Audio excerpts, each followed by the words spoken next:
10-year-old Adre'Anna Jackson was last seen leaving for school the morning of Friday, December 2nd, 2005.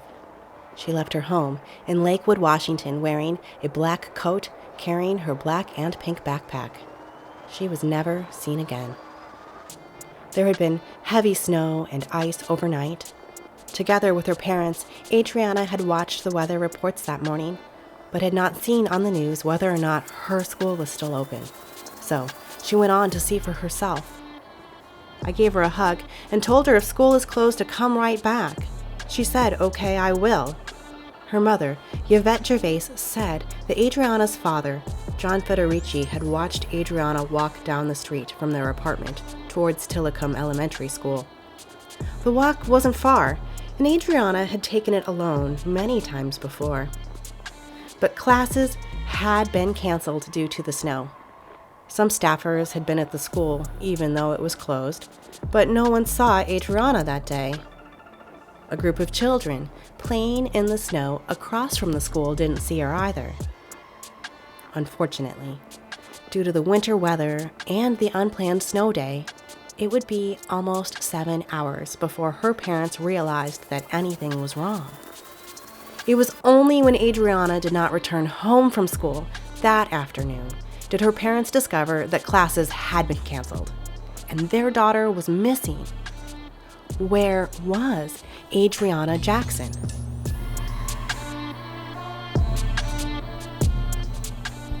It was a devastating realization for Adre'Anna's mother. "We're torturing ourselves, wishing so hard we had not let her go," Yvette said. After reaching out to Adre'Anna's friends and neighbors, Yvette called 911 at 4:19 p.m. that afternoon from a neighbor's phone. She alerted authorities, saying through tears to the dispatcher, "I made a mistake because I didn't figure out whether the schools were closed or not."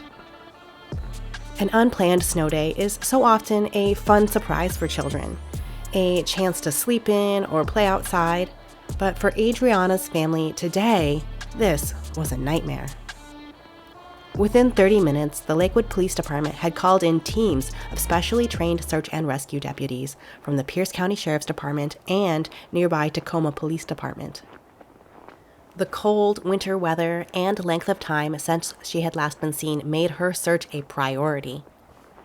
A command post was quickly set up, and several volunteer groups trained in search and rescue were called in. "There was a massive, massive turnout," said Janice Hardy, the president of Northwest Bloodhounds. Temperatures dropped to 30 degrees that night. It was just bitterly cold. David Anderson, youth pastor and president of the Tillicum Neighborhood Association, said, "It was just frozen solid." Law enforcement turned to the public for help finding Adre'Anna, and her details were released to news stations and printed up in the local paper. She is just under 5 feet tall, 78 pounds, with brown hair and reddish highlights. She had been wearing blue jeans, white tennis shoes, and a black puffy jacket. Authorities thought that her shirt was possibly blue. The people who knew Adre'Anna described her as full of spunk and curiosity. She loved her pet guinea pigs, creating art, and making new friends. She was helpful and entrepreneurial, often doing odd jobs and chores around the neighborhood to earn spending money. Adre'Anna loved to read and loved to spend time at the Tillicum Library. She bragged that she was its best patron. When the weather was nicer, she liked to garden with her mother outside of their apartment, where they lived also with her father, John Federici, who would play baseball and kickball with her on the weekends.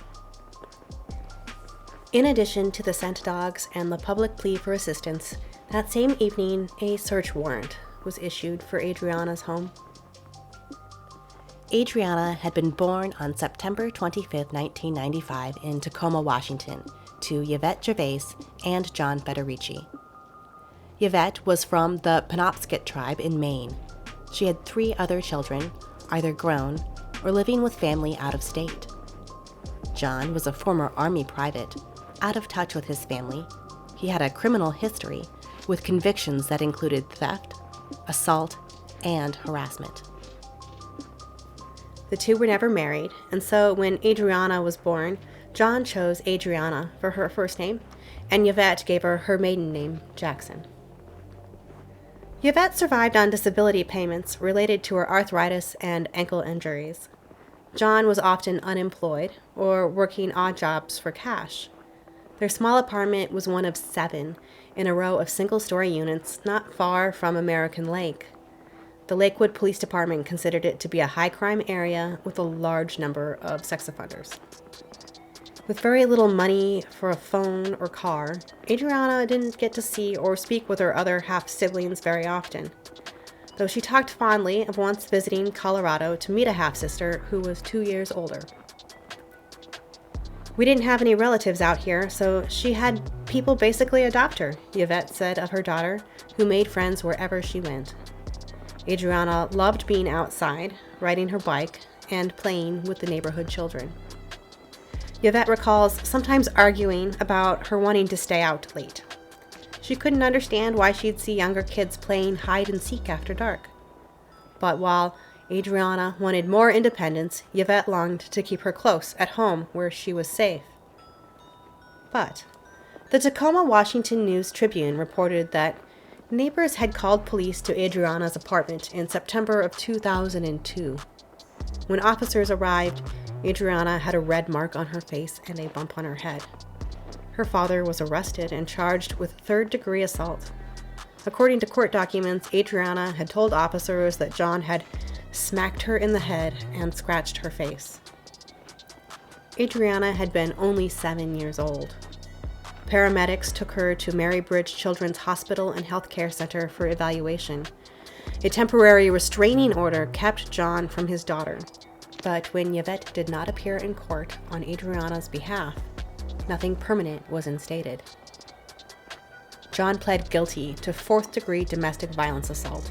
Receiving a suspended sentence, he was ordered to participate in alcohol and anger management counseling. When he failed to take part in this counseling, his sentence was revoked, putting him on probation until June of 2004. Yvette told reporters that she and John had willingly endured more than 10 hours of questioning by police on Friday evening, so that officers could clear them of any involvement in the girl's disappearance. "That's why we were willing to talk to them, so we could get that done with and extend the search." Police did not call Adre'Anna's father a suspect, but also did not reveal much about what was said during the many hours of questioning. "We're looking at everybody. Nobody's been ruled out," said Lakewood Police Sergeant Chris Lawler. More than 500 people took part in the search that long, cold weekend. Search volunteers and officers of the law knocked on doors in her neighborhood that first night and all day Saturday. "We've searched everywhere we can in Tillicum," Lieutenant Brett Farrar said. "We went over and over that place." That weekend, 2 young girls came forward. They believed that they had seen Adre'Anna Friday evening outside of the Woodbrook Middle School. This school is much further away from Adre'Anna's house than her elementary school, more like a 30-minute walk. Adre'Anna did have a friend that she would sometimes visit in this neighborhood, but Lieutenant Farrar told the press that we haven't been able to verify their information. The description the 2 girls gave of Adre'Anna and her attire had not matched the clothes her parents described her as wearing that day. Regardless, the area near Woodbrook Middle School where they reported seeing her was searched.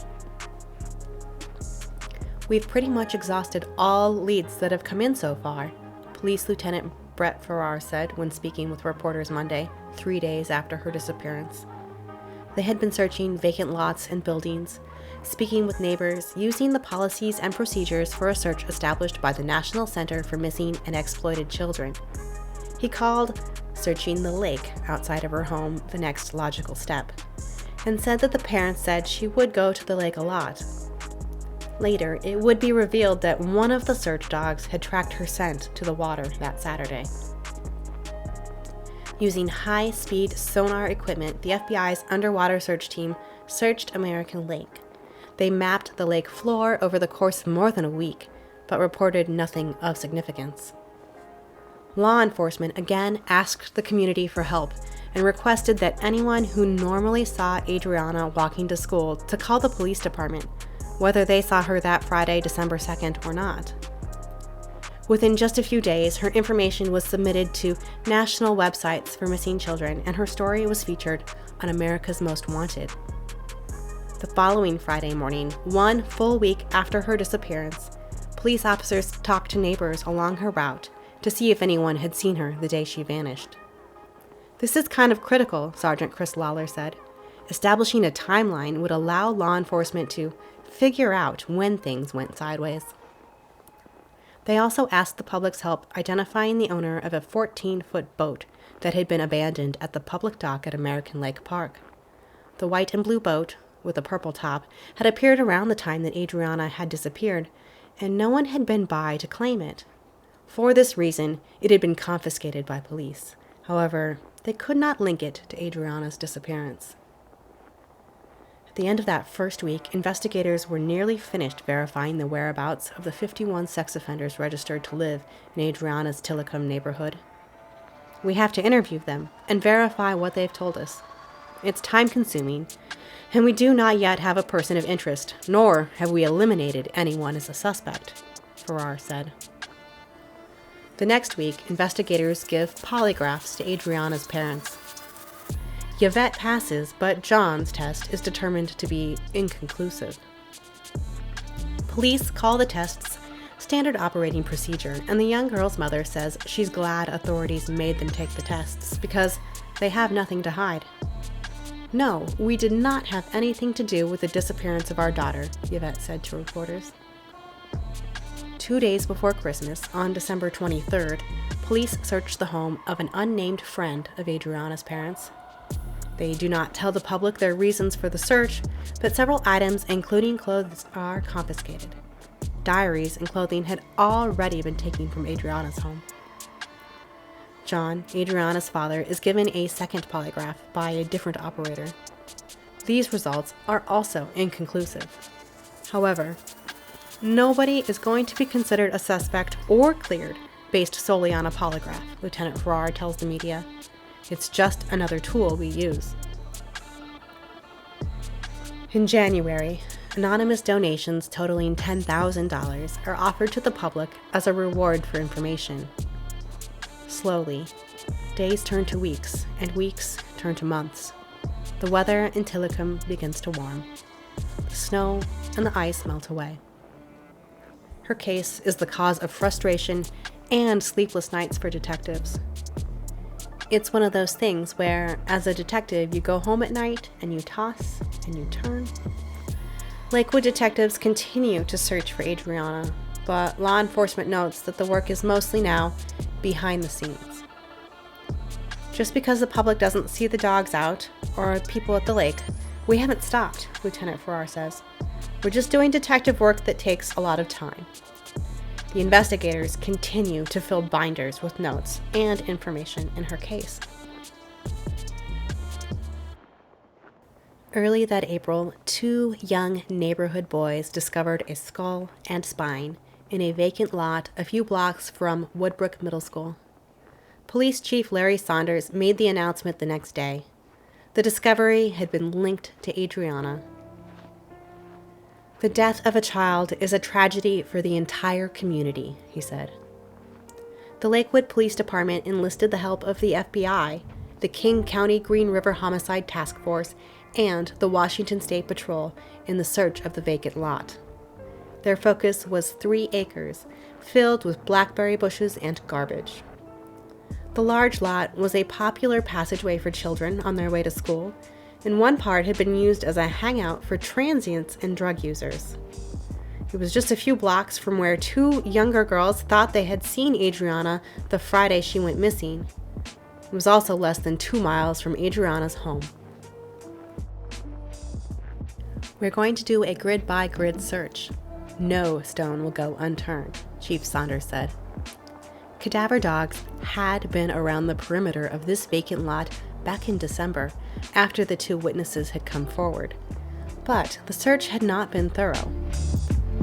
Only after the spring thaw had construction workers begun to clear brush and excavate dirt in the lot. This activity may have exposed and unfortunately scattered Adre'Anna's bones. Unfortunately, just as in the beginning, the weather and length of time elapsed proved detrimental to Adre'Anna's investigation. Dental records were used to confirm her identity. No cause or manner of death could be immediately determined, and the Pierce County Medical Examiner's Office called in a forensic anthropologist to look into how she may have died. A memorial of candles and crosses, teddy bears, and written messages to Adre'Anna grew quickly at the site of her discovery. A candlelight ceremony and a memorial service are planned for the upcoming days. Law enforcement had picked up Adre'Anna's father, John Federici, at home that afternoon, but Lieutenant Brett Farrar said that he had not been arrested. Police had been giving him a ride to another location so that he could avoid answering questions from the media. Neighbor David Jacobson told reporters from the News Tribune that he had spoken with John before the announcement of Adre'Anna's discovery. "He's been on pins and needles. I think it's going to kill Yvette emotionally. I think it will kill John too.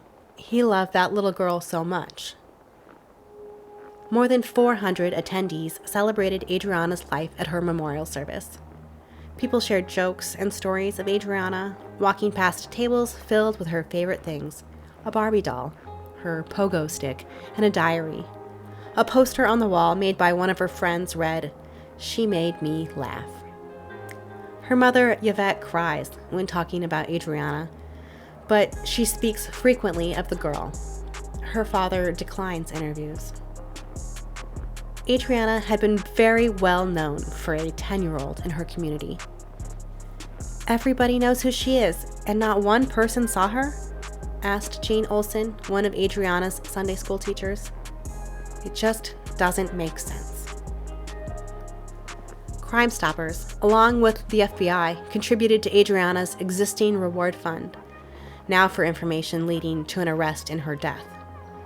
Together with anonymous donors, the total now reaches $60,000. At a news conference the following week, Chief Larry Saunders discussed the hundreds of pieces of evidence collected from the lot. "We are very optimistic with the evidence that it will give us leads to go somewhere." Additionally, Lakewood police asked for help locating a 44-year-old transient named Spencer Douglas Grant. Grant was not a suspect and had been in jail at the time of Adre'Anna's disappearance. However, detectives believed that Grant was aware of activity at the vacant lot camp and may have had information helpful in the case. Law enforcement had reason to believe that her remains had been observed before April, prior to the discovery made by the young boys. However, if this is the case, the additional information from those witnesses or from Spencer Grant has not led to any arrests in Adre'Anna's case. Slowly at first, and then quickly, the days and months pass for Adre'Anna's family and her Lakewood, Washington community. The search for Adre'Anna's killer continues. According to Lieutenant Brett Farrar, no glaring problems were found during the investigation of area sex offenders. The unnamed family friend, whose home had been searched just before Christmas, had been at Adre'Anna's home that morning that she disappeared. Turns out he had also been a convicted sex offender, and police consider him a person of interest. But none of the hundreds of pieces of evidence uncovered at the lot was tied to any existing persons of interest in Adre'Anna's case. In July of 2007, Lakewood police searched the home and backyard of Terapon Adhahn for evidence in Adre'Anna's case. He was being held for the murder of a 12-year-old Ukrainian girl, Zina Linik, from Tacoma, Washington. His van had been seen driving away from her home during the 4th of July celebration when she had been kidnapped. Zina had been a target of opportunity, Adhahn told federal agents. He confessed, calling her death an accident involving the zip ties he had used to keep the kidnapped girl quiet. he told his lawyer where investigators could find her body. Accident or not, Terapon Adhahn was found guilty and is currently serving a life sentence for the murder of Zena Linnick, but officials were unable to connect him to Adre'Anna's case. He had lived in her area and worked as a tow truck driver at the time of her disappearance. There is no official account of his whereabouts on that day in December, but no physical evidence ties him to her case. So, with no alibi, he remains just another person of interest. From 2005 to 2019, Adre'Anna's death appears on the FBI's most wanted list. Yvette continues to grieve and pleads for help for anybody that might remember some type of information, she says. Every year on Adre'Anna's birthday, she visits her daughter's grave. Oh, it's hard, Yvette says. Think about it almost every day, wondering why she disappeared. Yvette also wonders what Adre'Anna would be like as an adult. I know she'd be really busy. She was intelligent, and she seemed like she was always doing something. Yvette hopes that Adre'Anna's old friends and neighbors will think back on that cold, snowy day. Did they see anything unusual or suspicious? She's looking for anything that could help solve this long, agonizing case. And investigators are too. Lieutenant Chris Lawler says, "I am certain there are people out there who still know important details about the case." The detective lamented during a recent interview that it didn't touch the community the way I thought it would. It's a child, for crying out loud. He told reporter Stacy Mullick that Adre'Anna's remains yielded no clues as to what happened to her, and that the hundreds of pieces of evidence submitted to the FBI lab produced no breaks in the case. Who knows, though, he says. We have always hoped we have a piece of evidence that would corroborate a tip. Tips can be called in anonymously to Crime Stoppers, and there's still a $60,000 cash reward for information leading to the arrest of Adre'Anna's killer. Though years have passed, this case still haunts investigators. The people that remember the young, vibrant girl deserve answers. Adre'Anna deserves justice.